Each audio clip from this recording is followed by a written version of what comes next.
Hello, everyone. Thank you so much for joining us today. We're honored and thrilled to have you. My name is Margaret Edwardowski. I am the Executive Director of Y Arts for the YMCA of Metropolitan Detroit, and you are joining us for Stand for Something, which is the YMCA's celebration of Martin Luther King Jr. Day, and it's an opportunity to have a meaningful dialogue with some incredible Metropolitan Detroiters. Because Dr. King said so many meaningful things, we wanted to start the day off with a quote from the man himself. So we have before us the glorious opportunity to inject a new dimension of love into the veins of our civilization, which pairs very well with the work that we do here at the YMCA. Just a short background in case you are, hopefully we have people from all over the world joining us today. So in case you're unfamiliar with the holiday, here's a little bit of background about Martin Luther King Jr. Day.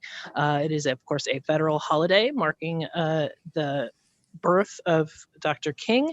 His birthday is actually January 15th, but we do the third Monday of the month. We celebrate him as the chief spokesperson for nonviolent activism in the civil rights movement in the U.S. The campaign for a federal holiday in his honor began shortly after his assassination in 1968, but wasn't signed into law until 1983. And it was first observed 3 years later. It was finally officially observed in all 50 states for the first time in 2000.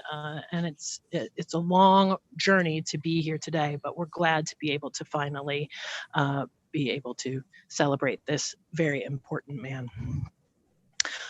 Today's discussion is brought to you by the YMCA's DIG committee, which is DIEG. It stands for Diversity, Inclusion, Equity, and Global, and it is part of a global initiative by the YMCA to push forward these ideals.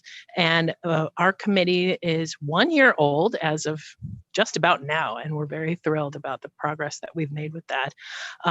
And this discussion today is part of the efforts of that group and just the beginning of a very great journey for all of us. Before we get started with our wonderful guests, I wanted to bring on to say hello our CEO for the YMCA of Metropolitan Detroit, Helene Weir. Welcome, Helene. Thank you for being with us. Thank you, Margaret. And hello, everyone. It really is an honor for me on behalf of the YMCA Metropolitan Detroit board and staff to welcome you to our inaugural Martin Luther King Day event. We're so excited to be able to have this session with our amazing guests that you'll get to hear from shortly. It really is meaningful for this YMCA to engage in challenging conversations. We want to be a part of this community. We want to be a part of having the hard conversations, and we want to be a place that is safe for everyone. It really is exciting that our DIG committee has come together. We are hoping we'll have more events in the future, so stay tuned. But this one is going to be an amazing one to kick things off. It has been a really painful year. A lot of difficult things have happened. Everyone has experienced them. It's a really hard time. And now's the time for us to talk about them and say, what can we do to address that individually, collectively, and what do we stand for, both as a YMCA and as an individual in our community. So with that, I'm going to hand you over to our wonderful host, Margaret. Please enjoy the conversation. Let us know what you think, and thank you to our wonderful guests. Take care.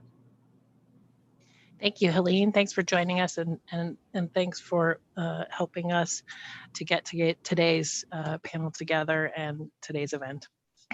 I'd like to introduce to you our terrific panel of guests who are community members. They're connected to the Y in a lot of different ways, and they're going to have some wonderful perspectives on our discussion today. First, we'd like to bring Kalia Burt-Gaston on. She is Glide Path Strategies founder and president.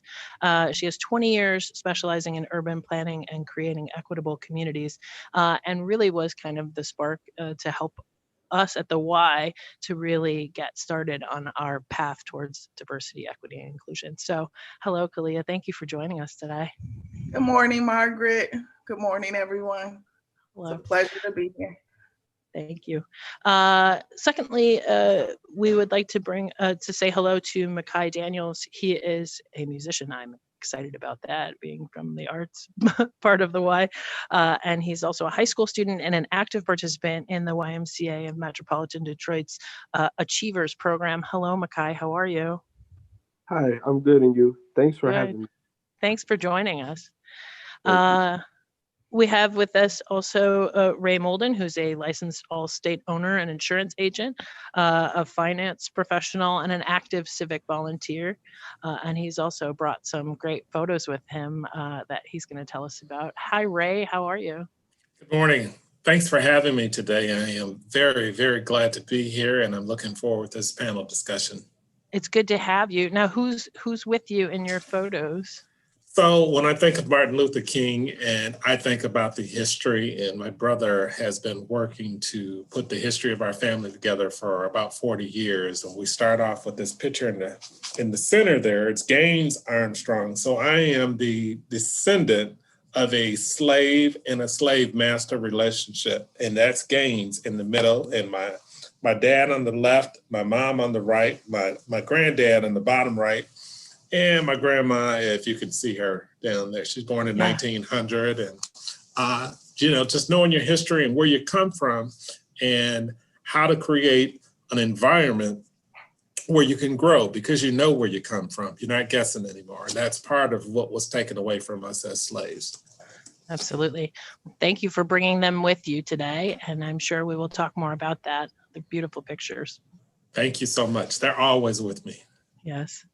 I am thrilled to introduce to you Rochelle Riley. If you are from Detroit, she needs no introduction, but in case you're not, she is the director of the Office of Arts, Culture, and Entrepreneurship for the city of Detroit. She is also an author and a 20-year honored nationally syndicated columnist. We'll also be talking a little bit about her book, The Burden, today, because it is very relevant to our discussion. But welcome, Rochelle. You're still on mute. Thank you so much. I'm thrilled to be here. Thanks for joining us. Obviously, again, I'm excited to have someone from the arts community as well. So let's just dive right into this. From a personal perspective, and since Rochelle, you're still unmuted, why don't you tell us what does today mean to you? What does Martin Luther King Jr. Day mean to you personally? Well, at the risk of some people not agreeing, I think that it is not about celebrating Dr. King, the man. It's about celebrating Dr. King, the mission. He gave his entire life to fighting for equality and equal rights and the ability to participate fully in the American dream for every person, from his children to everybody else's children. And I'm hoping that more and more people use this particular day for planning and for figuring out how to make that happen, rather than just reciting the I Have a Dream speech and seeing him as a poster. He was an amazing figure and the greatest civil rights activist that we had in the 20th century. But we have to make it about more than the man and about what he did. And I think he would be thrilled about that. Absolutely, to use it as to help us act and rather than just reflect. Kalia, would you like to add to that? How does it, or actually your perspective on today, what does today mean to you?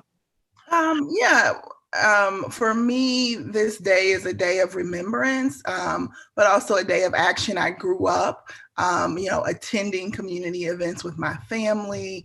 My father, his hero was Reverend Dr. Martin Luther King. And so this was a part of our life. It was a part of my parents' kind of way of raising us. And it's something really, a legacy that we also carry forth with our children. And so I think for me, this year in particular, is just very poignant to really reflect on his role as an activist and a community organizer.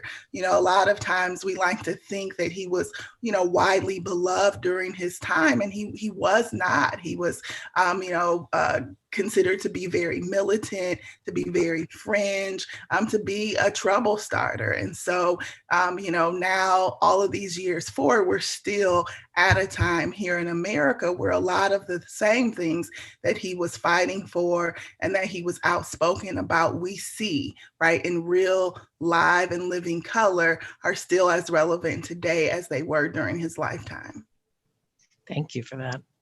Makai, how about you? What does today mean to you?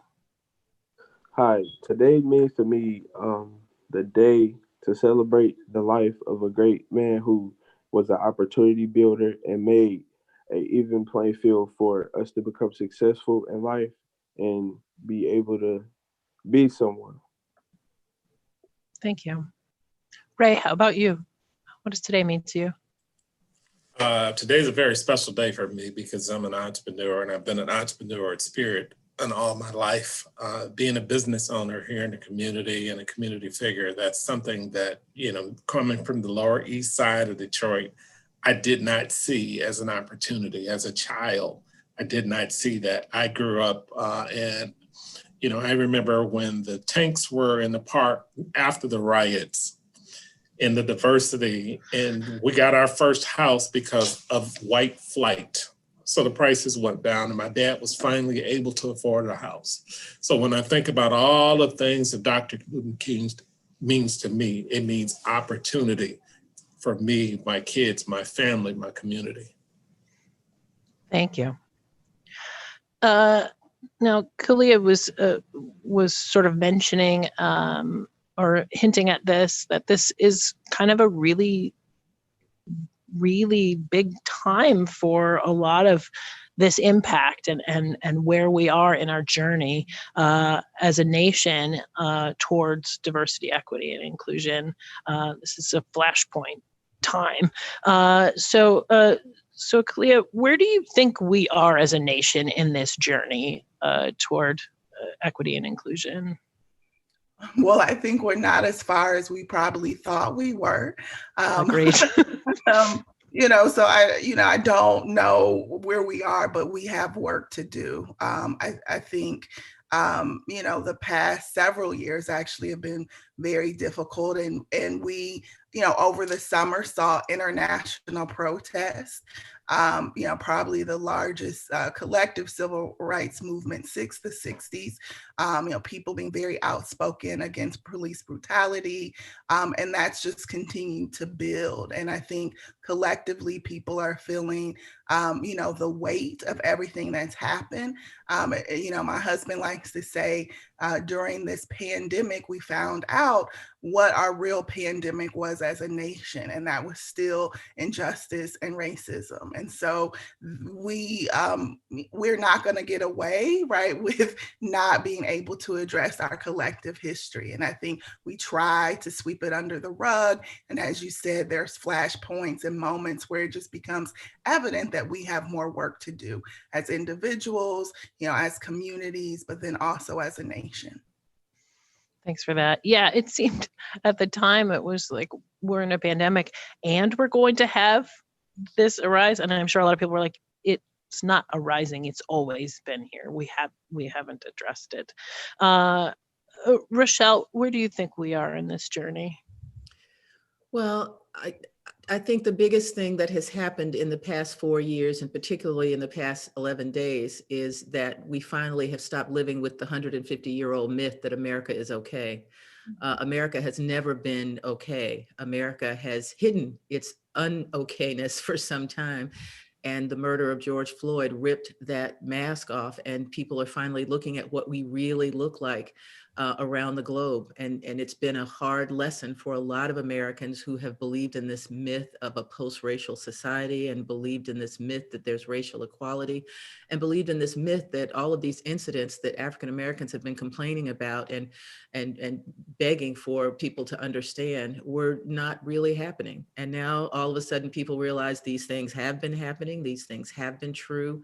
We are not the nation we could be and might have been had Reconstruction stuck. If there had not been the amount of racism and discrimination after enslavement was supposed to have ended, we would be an entirely different nation. But we allowed a white supremacist view to reign and lead us to where we are now. And now people actually see it. People of all colors actually see it. And they know that enslavement didn't end. It just moved and changed addresses from plantations to courtrooms and boardrooms and newsrooms and courtrooms. And we finally have to deal with it. So I actually think that the outgoing president and this rise in white nationalism has made it very clear that we now can do the actual work. Like Kalila said, the work that's never been done, it's time to do it now. Yeah, absolutely. And part of that is actually seeing these problems and admitting to it.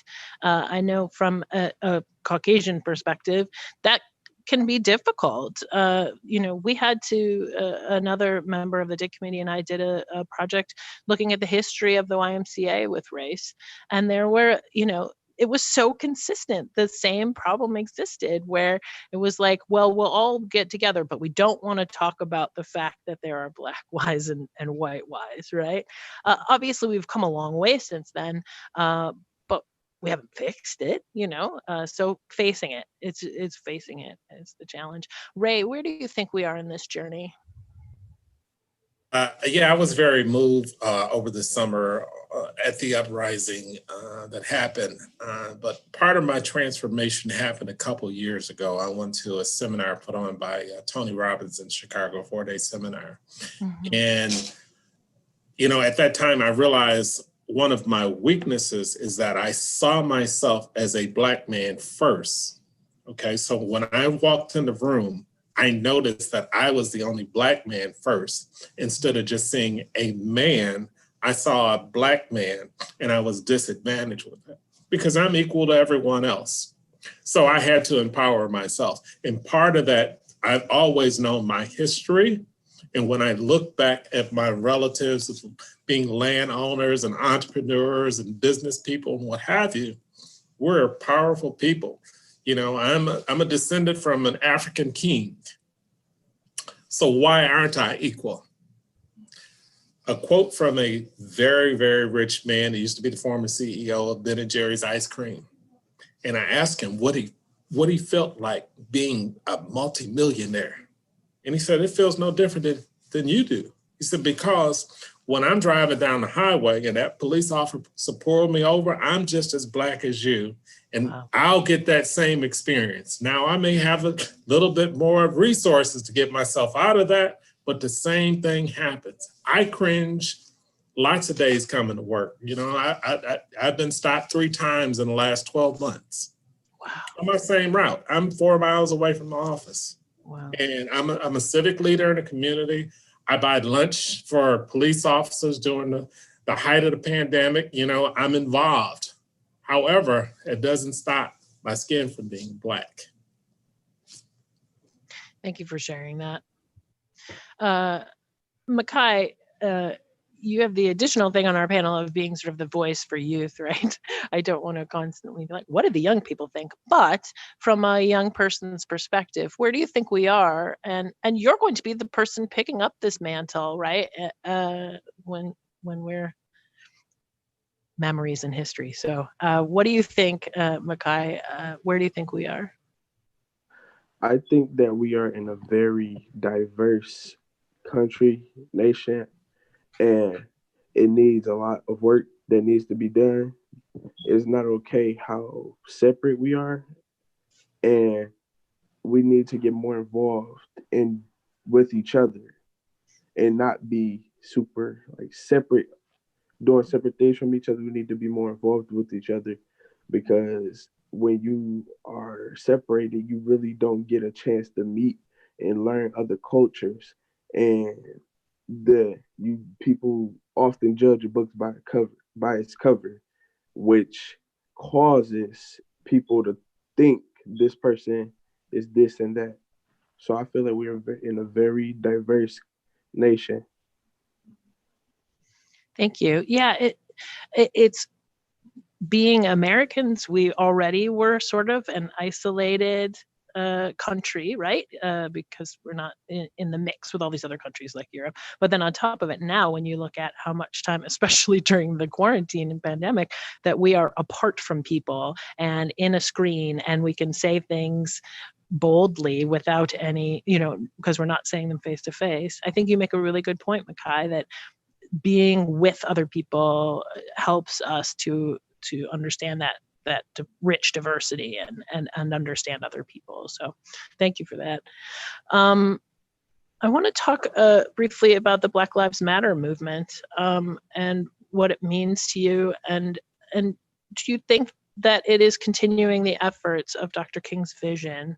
Makai, I'm going to come right back to you. What do you think, what is the Black Lives Matter movement to you? And do you think that it continues the mission of Dr. King?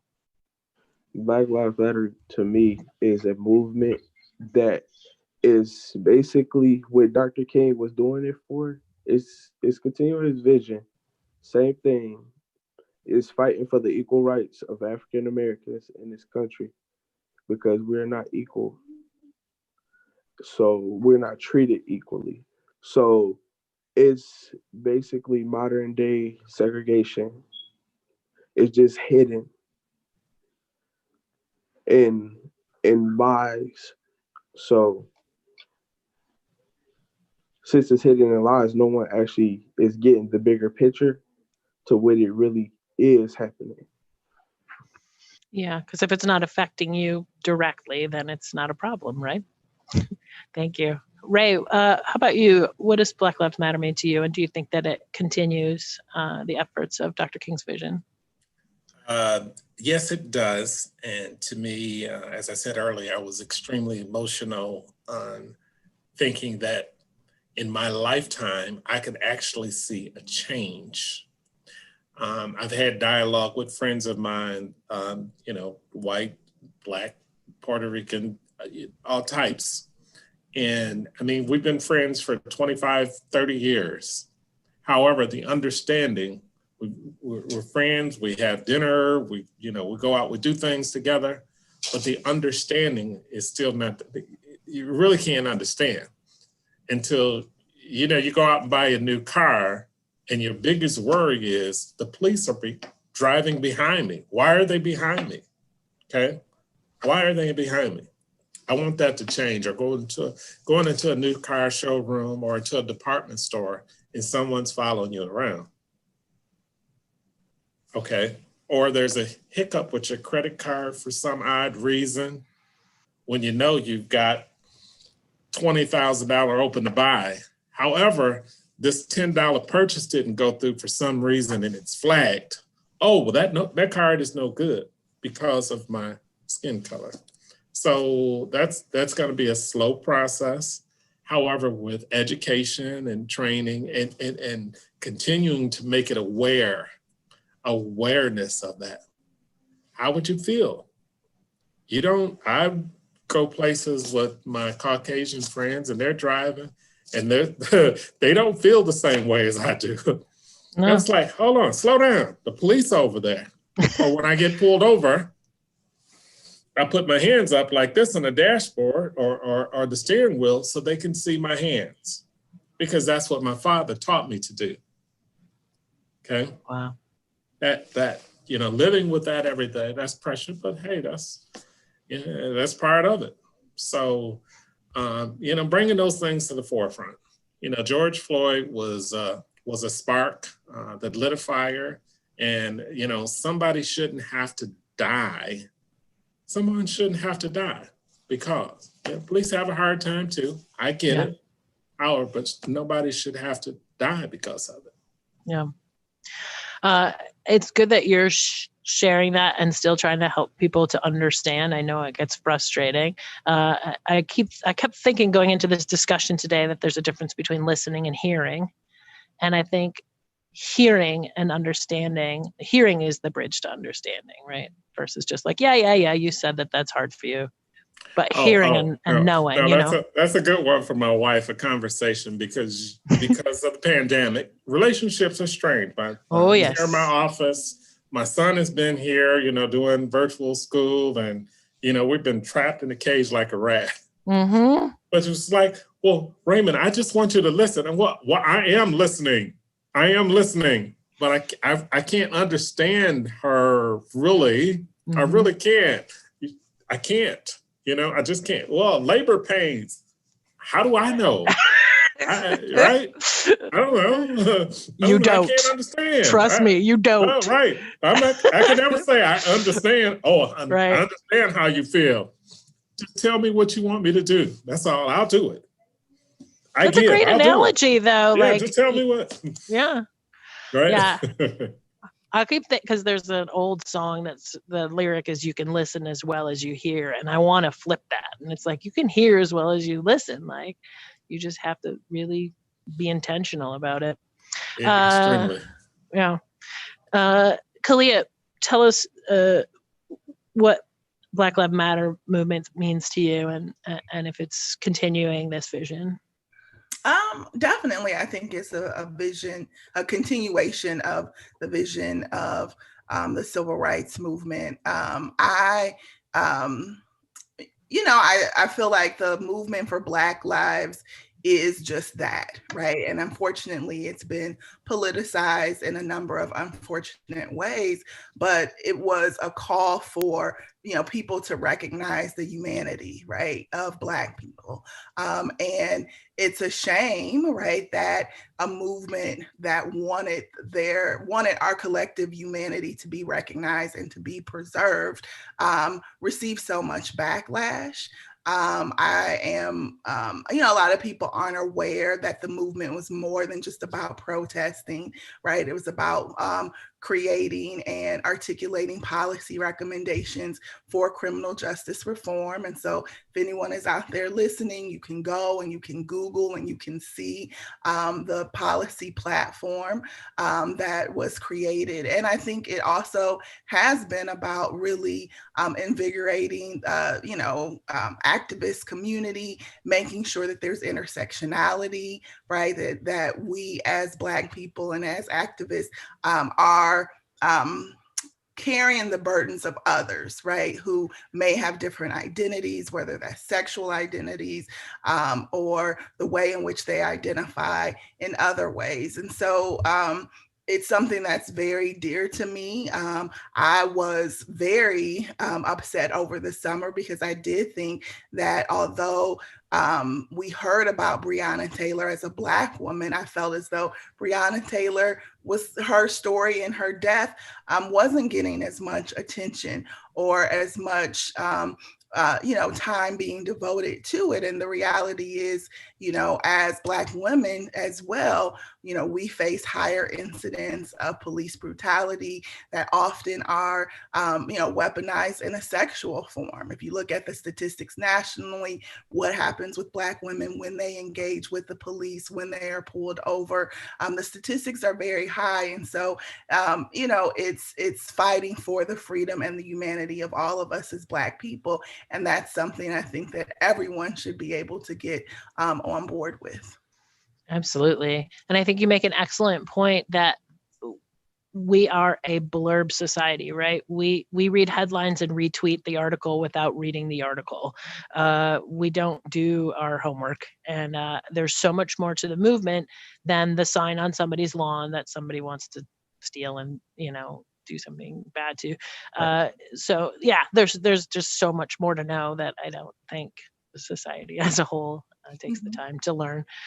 Thanks for that. So Rochelle, it's interesting that she mentioned the term burden because that is in your book, that the concept is there as well of what's carried over. But same with the Black Lives Matter question to you. What does it mean to you and does it continue this vision? The Black Lives Matter movement is the civil rights movement of the 20th century. And if we had bothered to teach all of American history instead of erasing Black history, people would know that these activists and these warriors are being treated the exact same way that Dr. King was. And there were also different factions of folks who wanted to either do more or do less. He preached nonviolence. There were people in the civil rights movement who wanted to do more. So the idea that people are trying to dismiss Black Lives Matter with the idea that somehow it's not not a group or a movement that is progressive or is righteous, it's exactly the same thing that happened before. It's necessary. And anytime somebody asked me about it, I said, if it makes you feel better, just add the word "to." Black Lives Matter too. Now you understand what we're saying. Nobody said they're better than blue lives or better than white lives, but no other group of people has had to make the point that we matter. We've had to do that ever since the Emancipation Proclamation, which didn't free everybody at once and wasn't followed across the country. So it is the civil rights movement of the 21st century, and we have to make sure that we all sort of help guide and support and nurture that so it's not dismissed as if it does not matter. Thank you. Absolutely. Well, with the Y being an organization that is, you can see, for youth development right here. I was hoping I got the right hand there. So obviously we are advocates for young people. And so, and as we mentioned before in talking to Micah, this is, a problem that has existed a long time, or challenge that has existed a long time. And, we hope that it will improve, but we know that, our nation will probably wrestle with it for a long time to come. So what advice or guidance do we give young people that are experiencing racism or challenges related to it? And then Micah, when we come to you, I'm going to want you to give peer-to-peer advice, right? So Ray, why don't you start us off? What would you tell young people in how to approach this? So when I realized that, there was racism going on in the world, because I grew up in a predominantly African-American neighborhood, I set out to be the best in what I did. And no one could deny me because I was the best. Being in sales and a business owner and an entrepreneur, I've been the best at my trade in the whole United States, 3 times in the country. And that's nothing that anybody can take away from me. My record, and it produces income for my family. Nobody can say anything about that, because I know, you see those numbers on the board, I am the best. You cannot take that away from me. That's something you can't ever take away from me. People will respect me because of my record, because of what I do on a daily basis, because I am a humane man. I deal with the public. I give to everybody. I give to my community. I deal with all types of people. I'm involved in all types of organizations. I'm the man. I sit on the state board for insurance, and I'm the inside guy. So I'm the voice of my hood, my neighborhood, to make sure that their voices are heard. We have the power to vote. And we did that. We did an outstanding job this year. We did it. We got out in record numbers. That's the important piece, making sure that your voice is heard, making sure nobody can take that away from you. Once you're heard, once you produce, we can make all the excuses in the world. But nobody can take my record away from me, because I worked hard. I worked long for it. That needs to be trained in every school. Be the best. Don't have an excuse. Because I'm Black, my mother taught me I had to be twice as good. Twice as good. I own an all-state agency. I have about 5,000 policies. I would bet you to say that I had to do twice the work to get those 5,000 policies. And when all of the stuff started happening, certain customers started to disappear. I started losing some policies in certain neighborhoods. Okay. When I acquired other books of business, I started losing some customers. And I said, that's okay. That's okay. because you know what? This is Detroit, and it's enough of us. I can make a good living, and I'll deal with people who want to deal with me. So that's how I deal with it every day. That's a very commendable approach. And it's funny, you mentioned it because I thought about it when you were saying working twice as hard, because I remember that sort of language coming up a lot with President Obama, that, you know, you have to be beyond any kind of criticism if you're going to trailblaze like that. And I just can't imagine the intense pressure of that, to be excellent at what you do and, you know, never give anyone a reason to speak against you. So thank you, Ray, for that. That's a very commendable approach. Thank you. Rochelle, what do you think? What would you tell young people in how they should approach? Well, I'm glad that Ray said what he said, because we call it the Daddy Pope speech from Scandal. But I can tell you that I don't know a successful Black person in my lifetime who has not heard that from their parents, their grandparents, their whoever raised them. But Ray said something else that I want to make sure that we focus on, and this is so important. We need to tell all of our young people, I don't care who they are or where they are, don't believe the hype.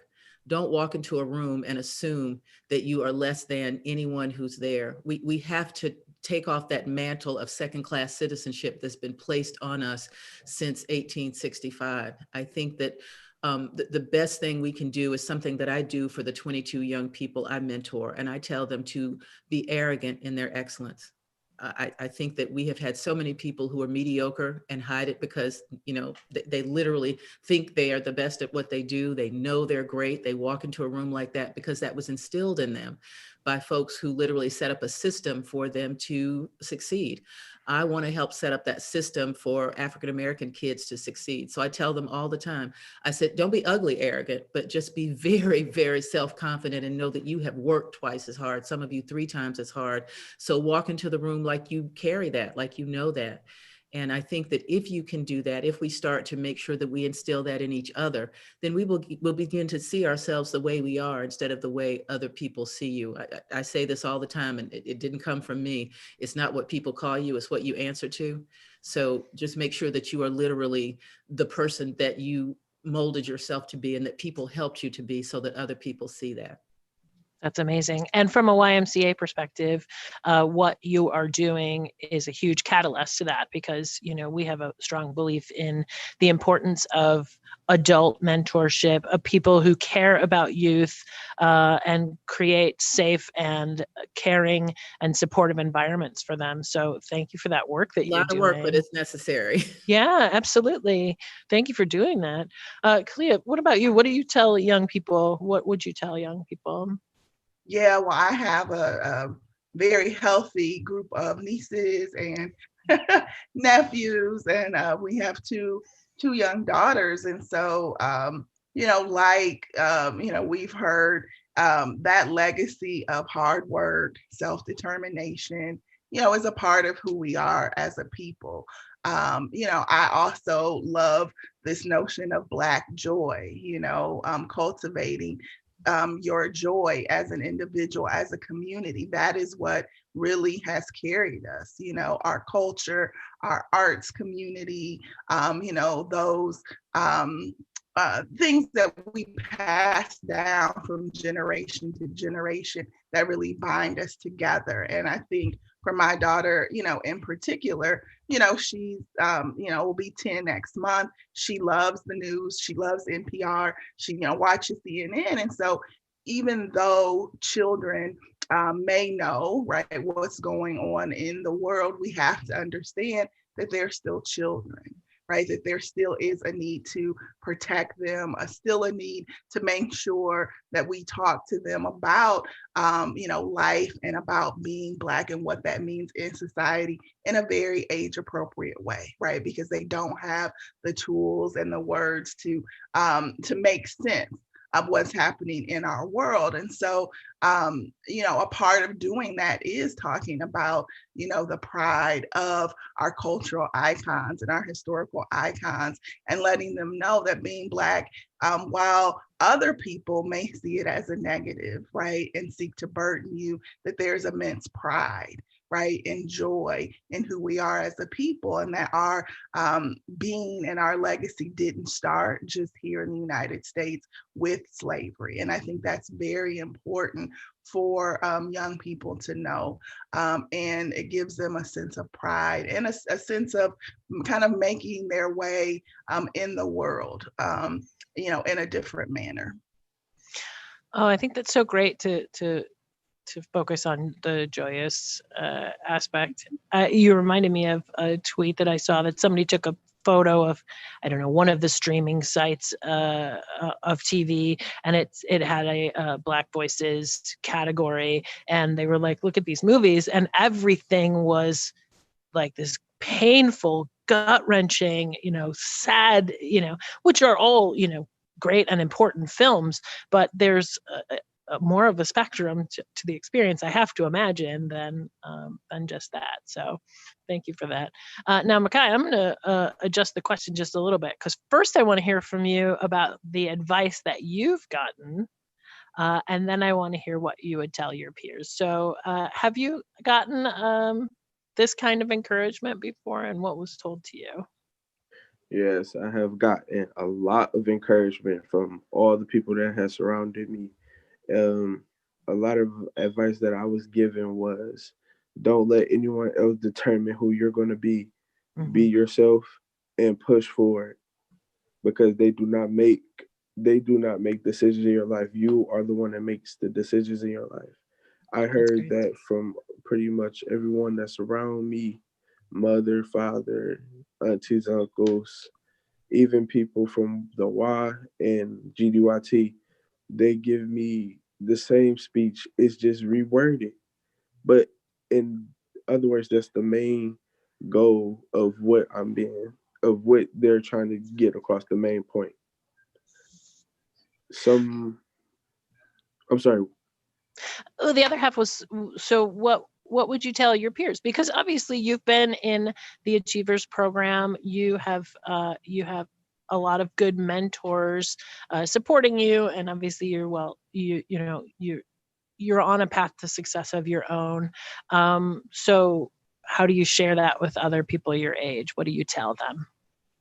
I would tell them, like, don't react, because your reaction is what causes the issue. Just because the other person may have did something that have made you really mad, you do not have to react. It could be, you could walk away. Like, I'm gonna use the example, like my mom used to tell me, if someone jumped off a bridge with you, so just because the person got mad and jumped off the bridge doesn't mean you have to get angry and jump off the bridge with them. You could just stay in the normal state and keep moving and just pray and talk to yourself. Self-encouragement is a big key in it, and you could be successful as long as you want it. You have to go and get it on your own. You have to get it, and you cannot let anyone else decide what you want to do in life. That has to get frustrating sometimes to absorb like that, though, when you're frustrated. And this is kind of to anyone who wants to share, but like you were saying, to not react. I'm sure there's times where you want to scream the walls down out of frustration, but know that, you have to absorb it. Does anybody want to talk about that at all? Oh, I'll take that. I'm a big believer in channeling your emotion. Yeah. Okay. What I train in my agency, I said, someone called here and they're hollering and cussing at you, and I said, don't respond to that. You stick to your process. Yeah. You stick to your process. Because the emotion is what gets you in trouble. Growing up as a kid and you had a crush on the girl, and then you got a broken heart. That emotion, however, she was failing, she was flunking out. she smoked in the bathroom with the girls. That wasn't the one. Your heart guided to you. That all of that emotion got you going. No.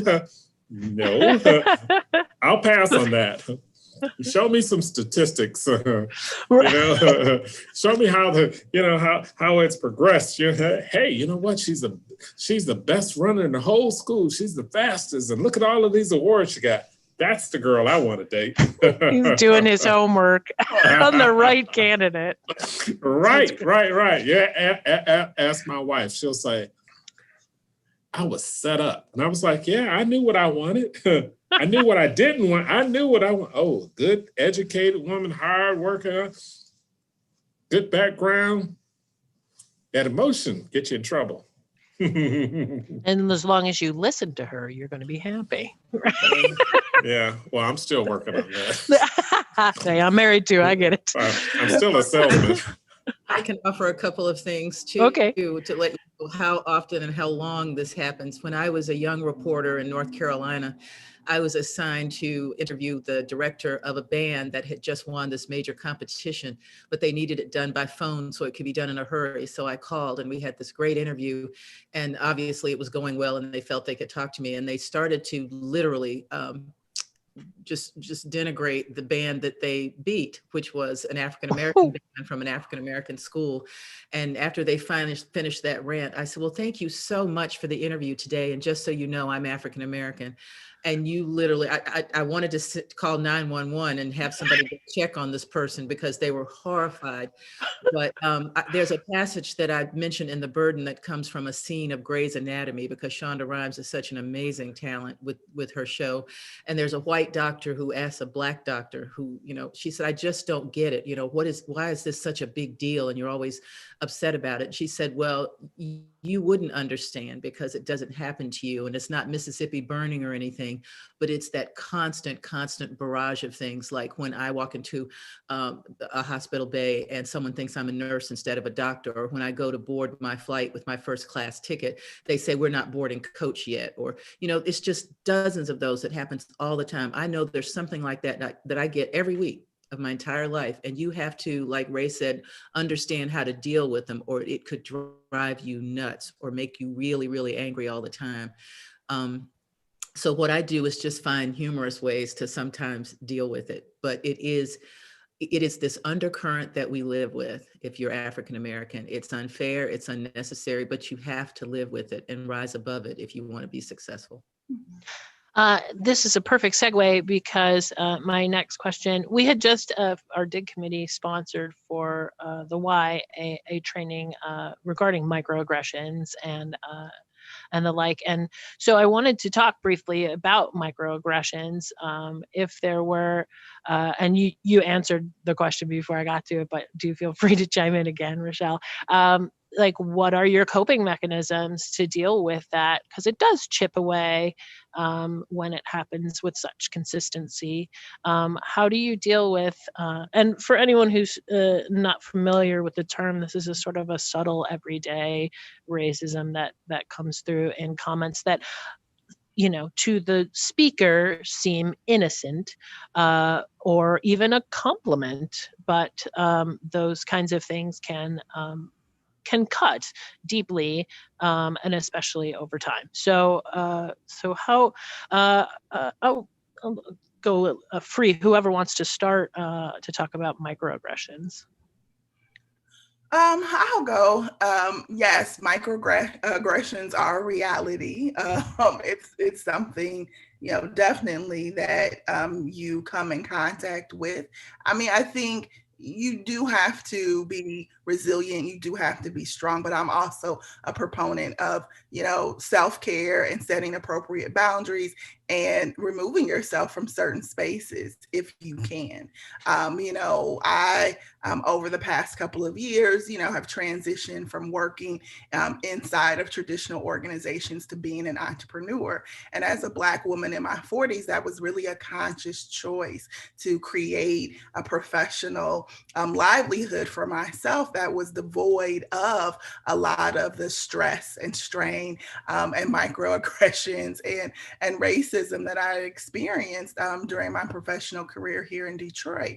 And so there are times when your health, your mental, your physical, your emotional health need to be preserved. There are times in my career, when I've gone into the restroom and I've cried. I believe in a good cry, because I do think it's cleansing, and then come back out and you're ready to tackle the world. There have been times when I've had to have uncomfortable conversations with peers, with supervisors, with people, even in social circles. So I think you do, over time, get a little bit more wisdom, as Makai say, not jump off the bridge with people into a conversation that is going to devolve, but becoming very savvy in how you utilize the tools in your toolkit to address those microaggressions. I know I have a colleague who also talks about implicit bias, and she's like, no, it can be very explicit, right? So that's the other piece.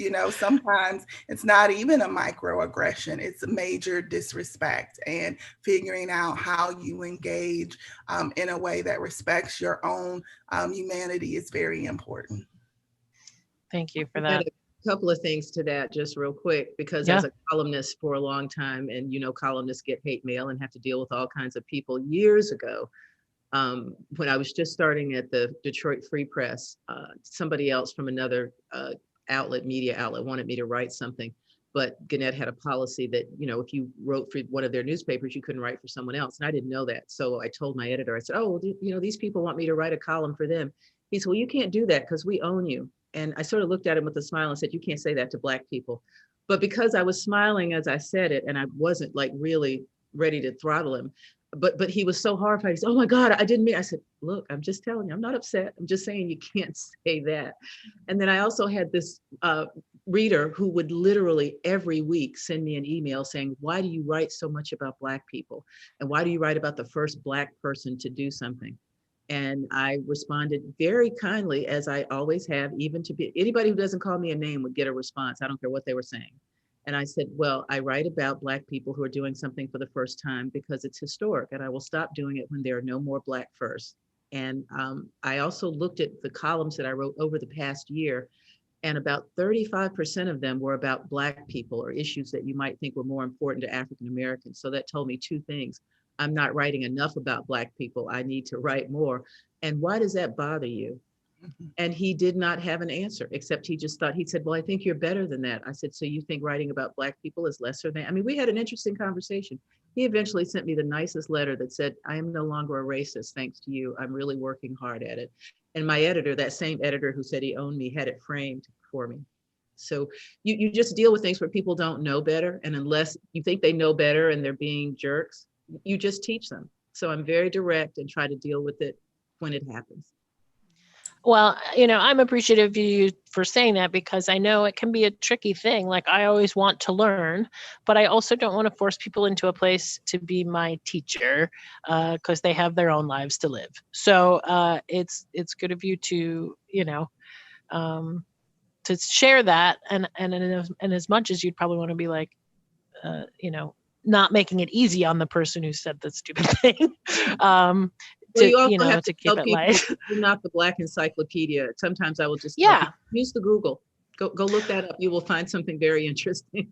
I mean, in this day and age, with everything that's available to us on a phone that's in your pocket, give it a shot first, but also to I know here at the Y, our office has been very diverse because we are usually housed with the Metro Youth YMCA.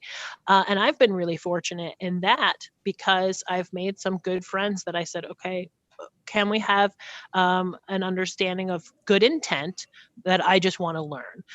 And if I ask a question you don't want to answer, you don't have to.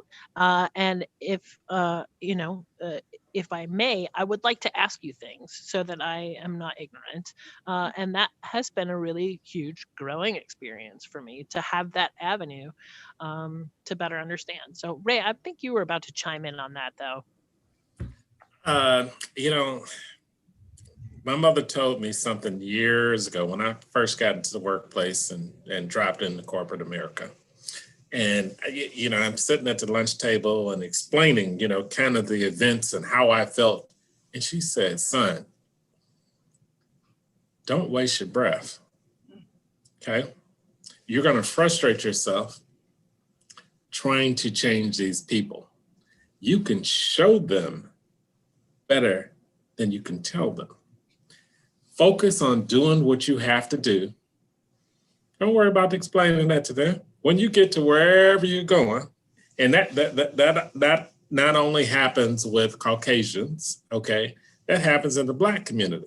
Walter Robb, the former CEO of Whole Foods, did a meeting, and I asked a question because I was very emotionally upset because of what someone had said to me. Yeah, emotionally me upset. But it was one of my friends, it was a friend of 20 years. Sure. And it was because, I was growing and I was excelling. And Mr. Rob said to me, he said, Ray, you know what you want out of your life. Okay. Focus on that. And those people that are going to be around you will be there when you get there. But the others are going to distract. So if you let all of this little stuff, all of these little sticky bushes, you remember little sticky bushes to get on your pants? If you just keep letting it stick to you, it's going to slow you down. If you had to pull everyone off, it's going to distract you. Utilize it to your advantage.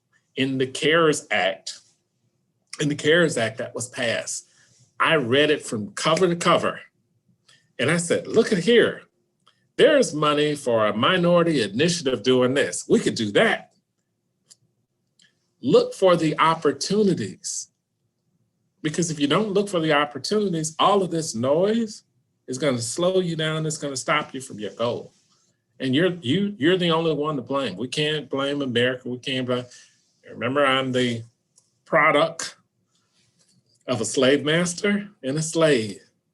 Aaron Armstrong, born in 1767. Not many people know their history, that your great-grandfather didn't look like me.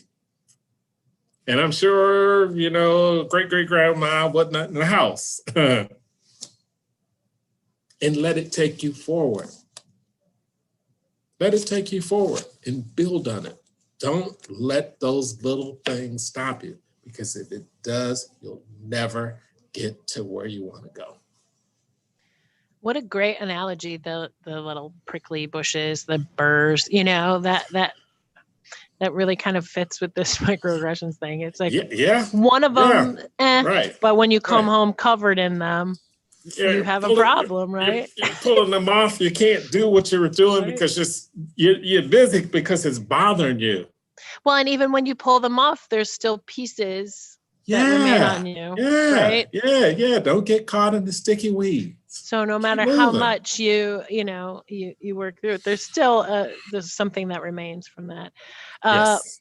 Makai, how do you deal with the microaggressions?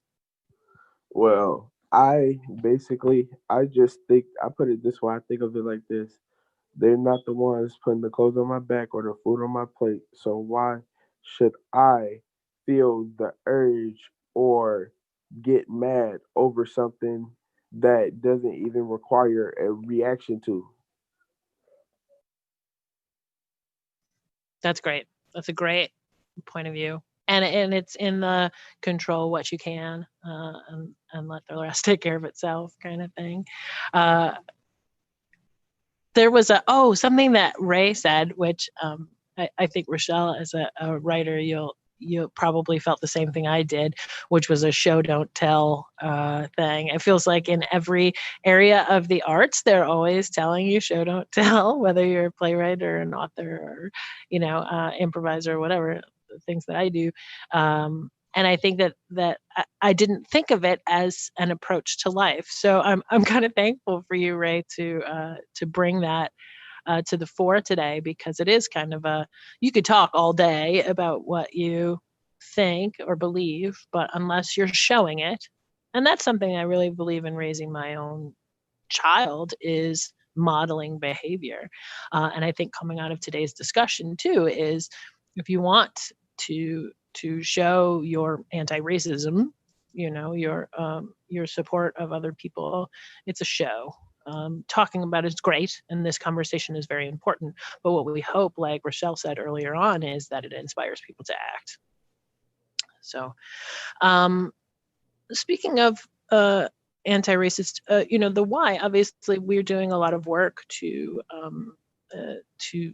come around to a more equitable society. So help us in this effort. What does it mean to be an anti-racist organization? What should organizations like that embrace or get rid of, or? Does anybody want to start that one off? Yes. Organizations. I'm sorry. Organizations can start by putting zero tolerance rules in effect to help. It really isn't going to solve the problem, but it will help cut down on a lot of issues that is caused. Zero tolerance policies for discrimination or racism. It will not solve the problem, but it will effectively help decrease it by a small amount. I can That's offer excellent. Thank you. Yeah, it's great, Makai. Thank you for saying that. I'll just offer one little thing. If you are labeled as a racist organization or seen as a racist organization, it's because you are. You are what people see. And I think the biggest thing you can do is to make sure you know that, number one, it's not just about numbers. People are hiring a lot of folks now, so they can say they've hired a lot of folks. But if your leadership has not changed, the opportunities for opportunity are not there, and you are not doing something to help solve the problem, then you are the problem. So the biggest thing is making sure that your leadership and the people who are actually making decisions are those who believe that that is what's supposed to happen. And it's a slow process for a lot of places, but that's how it starts. Thank you for that. Yeah, it can be painful to be like, what they're saying about us is true, right? But that's, read your, I know authors aren't supposed to read their reviews, but read your reviews and believe them, right? They're saying that for a reason. Kalia, were you about to chime in? Yeah, I was going to say it is a slow and a lot of times painful and eye-opening process. In my work, I do diversity, equity, and inclusion work. And I always tell organizations my preference is to do the work that I do with a racial equity lens, right? So when you are an anti-racist organization, you're open to looking at every facet of your organization to examine the practices, the policies, even just the ways of being that uphold white supremacy. And unfortunately, a lot of times organizations want to bring in a trainer to do a one-day training, and then they feel like their work has been done. And so that's not, you're not on the journey to be an anti-racist organization if you do that, because it is a process. It's a process that includes truth-telling and self-reflection, and again, being willing to examine all the ways in which you operate. And so I also think it starts with, as Rochelle said, leadership. It helps if the board of directors, is supportive and adopts being an anti-racist organization as an official, policy for the organization, because a lot of times that gives leaders the enabling context to do the work that needs to be done. Thank you. Yeah, I mean, you're in the trenches. You're doing this every day. So and that's why your point of view has been so helpful to us. Because I think, the beginning of this process with you was us having to see where we were at. And as hard as it is to hear, we're thankful for you for being honest with us, Yes, and so I can share a little bit about that. Yeah, please do. I'm a current board member, a new board member for the Y, and I do want to, just thank Helene as well as David for listening. I had an interaction with YMCA staff at the downtown Y where I felt yes, there was a microaggression at play, but it was even to me beyond that. And had similar experiences in the past where I chose to, not continue to patronize. My family and I decided several years ago we're not going to patronize the Y. But the reality is we live in greater downtown. We have young children. We wanted to come back to the Y. And so I said, this time I'm going to do something different. I'm actually going to, address it. I'm not going to, end our membership. And Helene emailed me and said, I'd love for you to come in and talk to me about your experience, talk to me about how we can improve, and, invited me to help do a training for your staff, addressed it from a training perspective. And then I said, I would be willing to be a board member and to help the Y on this journey. But, it was a little rocky in the beginning. It was. And I think, a part of it is, and I'm sure Ray and Rochelle, you experienced this, people may know you in your professional capacity, right? But in the evening, on the weekend, at the gym, right, you're just in your regular clothes, your sweats or your jeans. You want to come in, patronize the establishment and move on. And so once I think people Googled me, then it was like, oh, we are, really upset that you had this experience. And I was like, no, I don't want to be treated right differently. Any Black person, any person of color, any family that comes in should be treated with respect, right? And so for me, that is always the litmus test, right? In the city, I don't want to be treated special, right? Because of the work that I've done. I want a level of respect for any Black person who moves in and out of restaurants or public spaces, in the city. But, when you're on the weekends or, you don't have on your makeup or you got on sweats, people will, oh, I didn't realize who you were. I would have never done that. Well, no, it's good to really see how you really respond. So thanks again to Helene and the Y staff for being receptive to hearing the feedback and to committing to really, doing the work.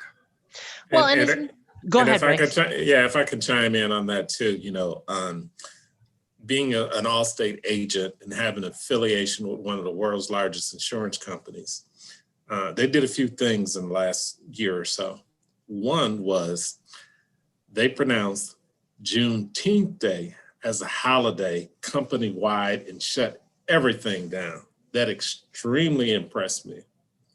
I did a top performance conference in Vancouver a few years back, and Tom Wilson pulled me to the side. He's the CEO, president of the company.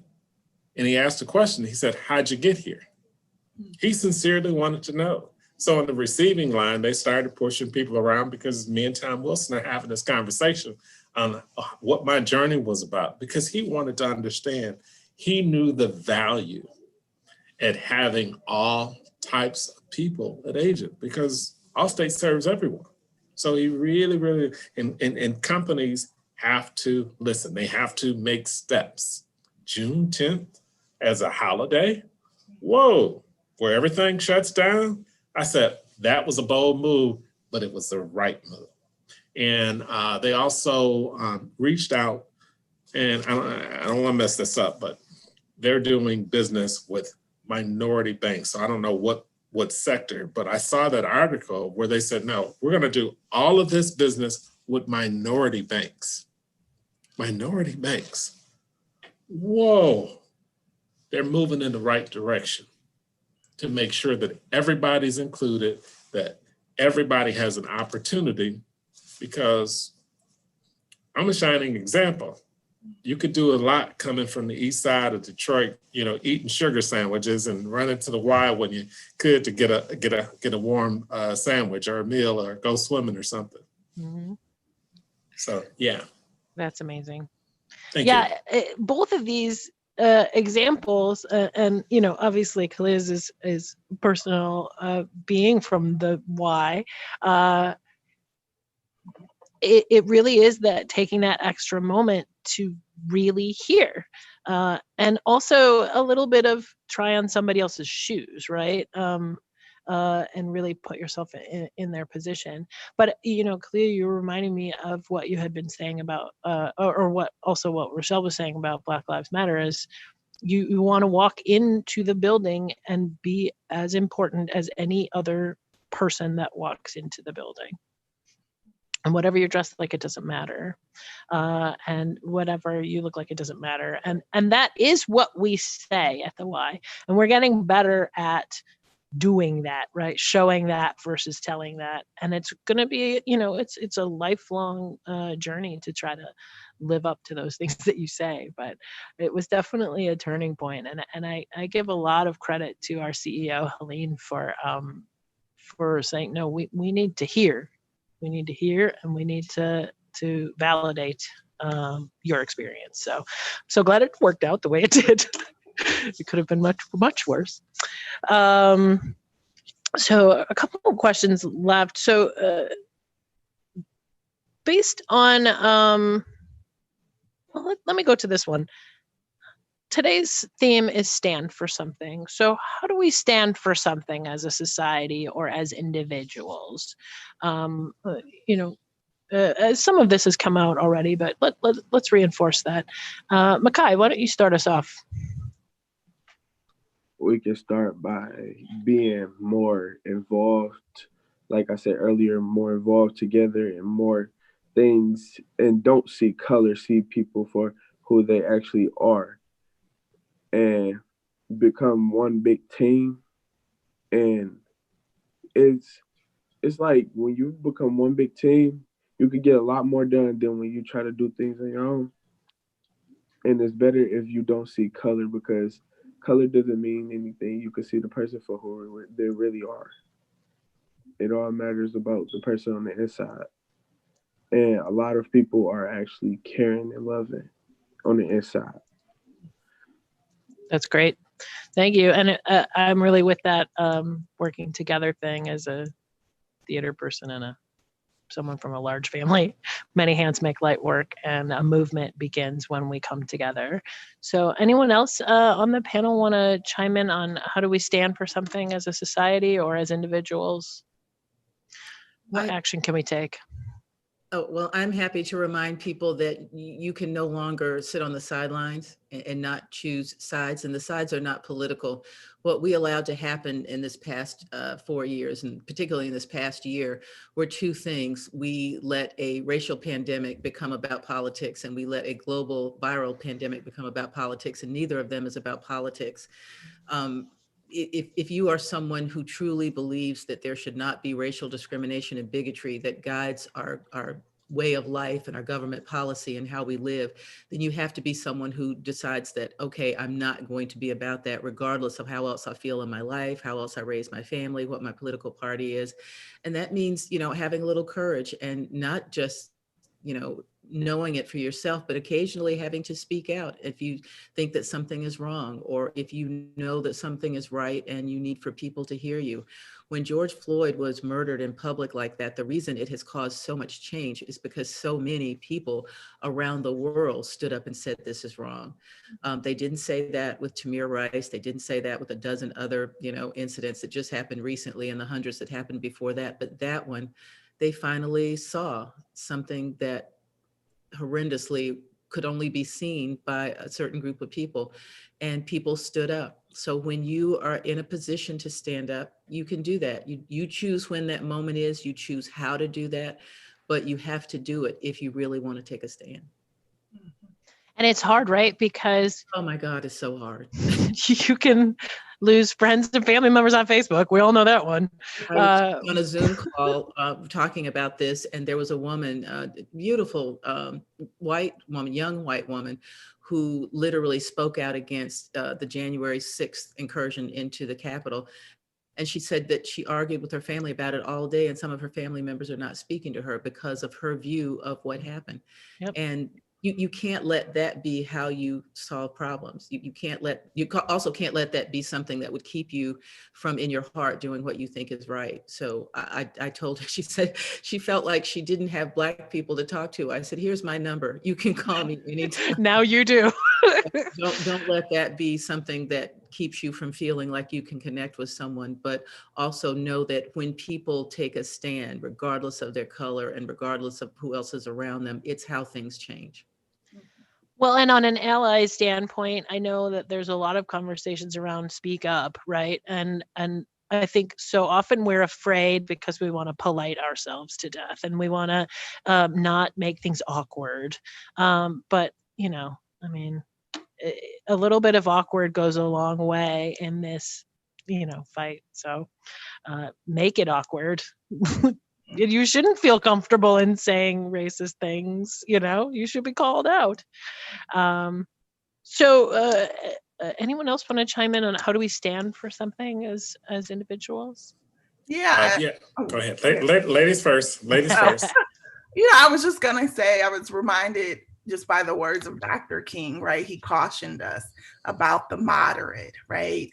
People who were comfortable and kind of staying in the middle, staying out of the fray, and who continue to say, wait, right? Now is not the time. He also said that it's not a issue. The question isn't, will you be an extremist? It's what type of extremist will you be? Will you be an extremist for hate? Will you be an extremist for love? Will you be an extremist who seeks to extend justice, right, to everyone? Or will you be an extremist for injustice? And so I think a lot of times we like to think that we can be neutral. And you can't be neutral in the face of injustice. You're either perpetuating it and upholding it, or you're working against it. And so for those who think that maybe, they're just in the middle, I think they have to do some soul searching, because a lot of times if you are neutral, that means, as you said, Margaret, you've been trying to make people comfortable. Right? You've been trying to preserve your own position by not necessarily speaking out and calling people out or up when you've seen injustice or racism. So, yeah, thank you for that. Ray?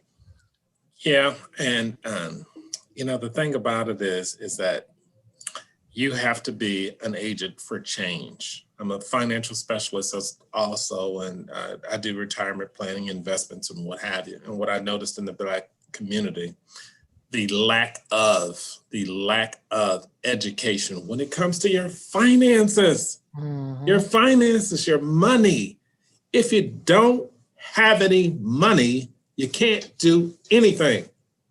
So if your aim is to go out and run out and buy that new Cadillac to show off to your neighbors, what good is that going to do for your children that need education?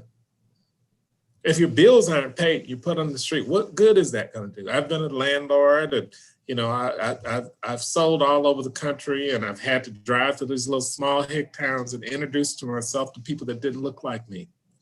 And I had to break it down. I said, I called it the human factor, to where, look, you drink water, I drink water. Hey, can you share a bottle? Can I have a bottle of water? Okay, I'm thirsty too. Just the little things. You got a stick of gum, just something small to show that we're all the same. We're all the same. And we have to be the change agent in our communities to continually educate our people about where we come from and where you want to go. Most people don't know where they want to go.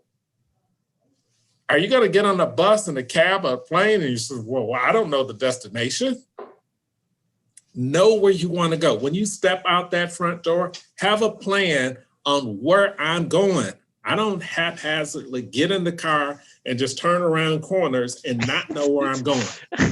Because you're not going to get there. Typically, no. You're not going to get there. And what was important growing up in my neighborhood, be better than the Joneses. My mother always said, we didn't have much. We were on welfare half the time.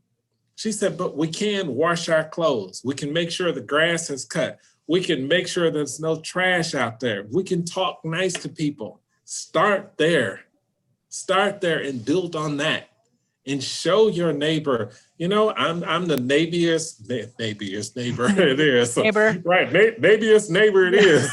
My well, that's a thing love now. me, because I talk to everybody. And I live in a very diverse neighborhood. But sharing those experiences, when I have financial seminars in my office, I'll invite everybody. I don't have to have your money. I want you to know this. Do business with somebody else. But if it empowers you to know better, to get stronger, because you know what? I can't be there alone. When I go on that cruise ship or I travel to other, I don't always want to be the only one.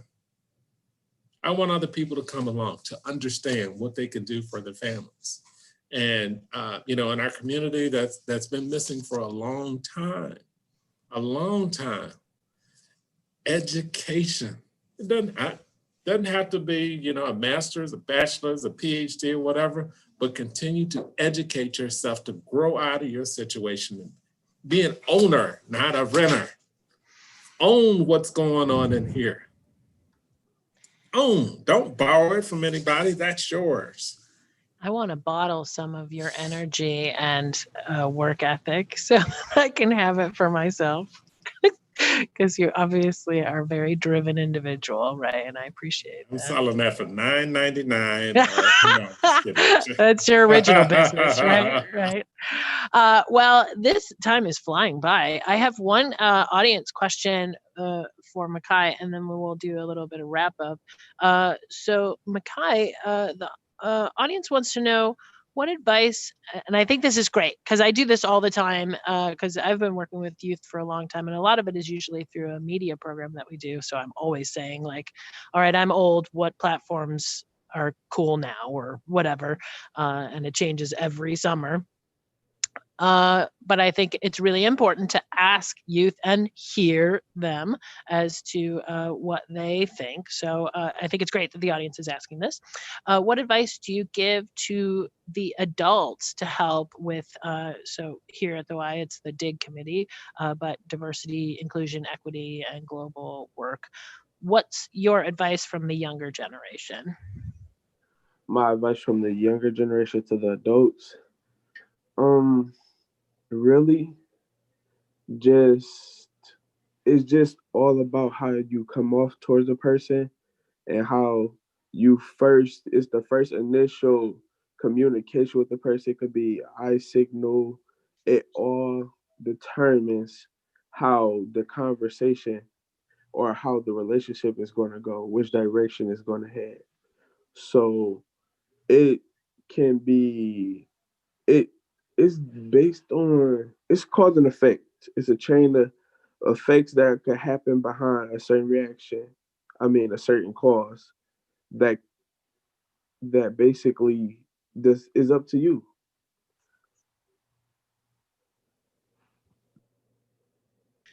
That we set the tone. Thank you for that. I do have hope when I look at your generation, and there's a lot of generations behind me now, but the generations coming up, because there is, at least from what I've seen, much more accepting sensibility, right? But not just in diversity, but in LGBTQ and disabilities and other things. I think there's more of a we are togetherness. So that gives me hope for the future. We have a couple of minutes left, and I really wanted to hear from Rochelle about your book, The Burden, if you wanted to share, because I think it's really relevant to the conversation that we're having today. So would you mind sharing with us a little bit about it and maybe where people can get it? I'm happy to do that. 3 years ago, a columnist for the Pittsburgh newspaper wrote a column saying that Black people needed to get over slavery, stop complaining, and they were better off than they would have been having been left in Africa, which let me know two things. He didn't know any Black people and he'd never been to Africa.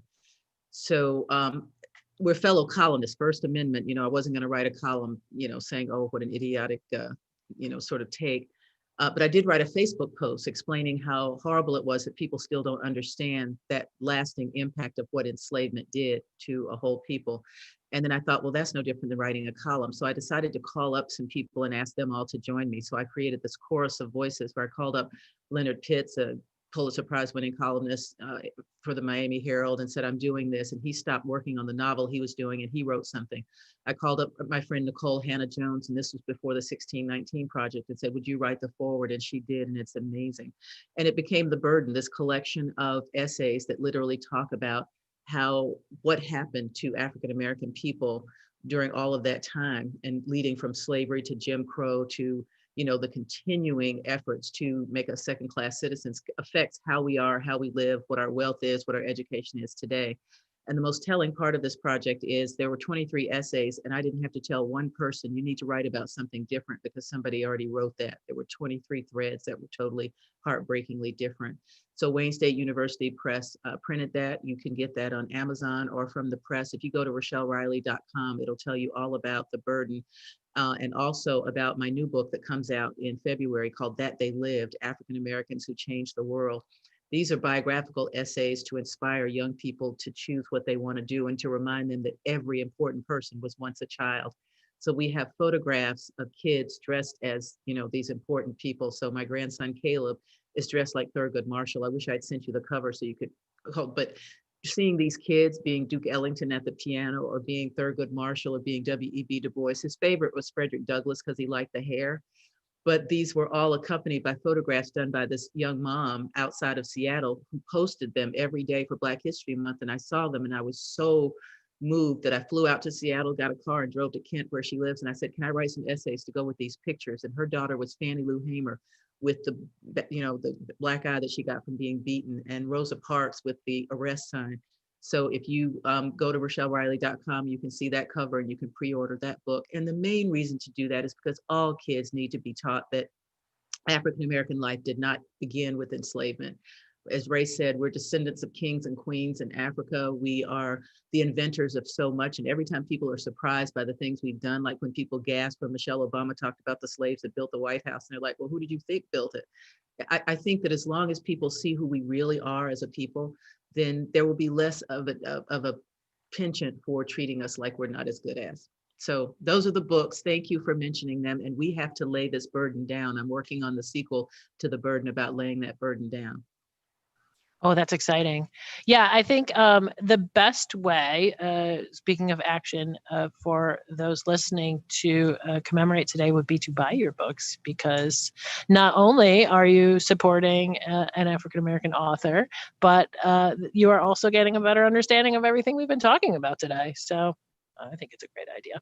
Yeah, I was looking at the cover of That They Lived, and I just wanted to reach in and squeeze those kids. That it was and what an exciting thing that it's like, because I know you're a Twitter fan, I'm a Twitter junkie myself, that something so inspiring comes out of like, hey, I liked that post, I'm going to reach out to this person and make a piece of art,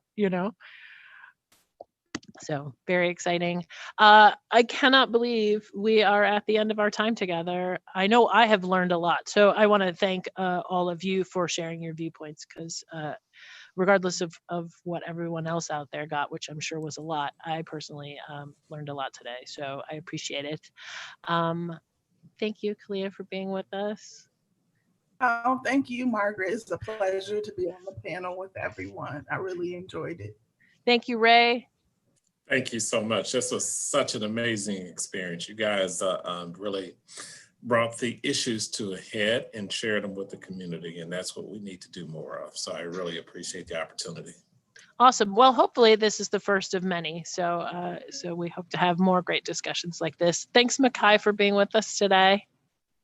Thank you all for this opportunity and learning opportunity, and me being able to hear other perspectives of the same issues that we are all seeing. So thank you very much. Terrific. And thanks, Rochelle. It's so great to see you again. Margaret, rather than say goodbye, if you'll give me the screen a second, I'll show our guests the cover, that they were amazing, and I'd love for them to see it. Sure. It's a Zoom call, so I think you can share screen. No, you've got to let me. Oh, I have to let you. Oh, I don't know that I know how to do that. Click my name and just say that you can share the screen or host, then I will end with that as a participant. Yeah. The host of the meeting, which is not me, may do that. There it is. Somebody did it for us. Thank you. There you go. Trying not to see behind the curtain here. Isn't that amazing? There's a wizard somewhere there. But this is what I was talking about, and this is what I was inspired by when I saw this little girl become Rosa Parks. And I wanted every child, you know, between the ages of 9 and 15 to know that all of these folks were doing something when they were their age, and look at what they became. So thank you for that. And what an amazing panel. Thank you for having me on.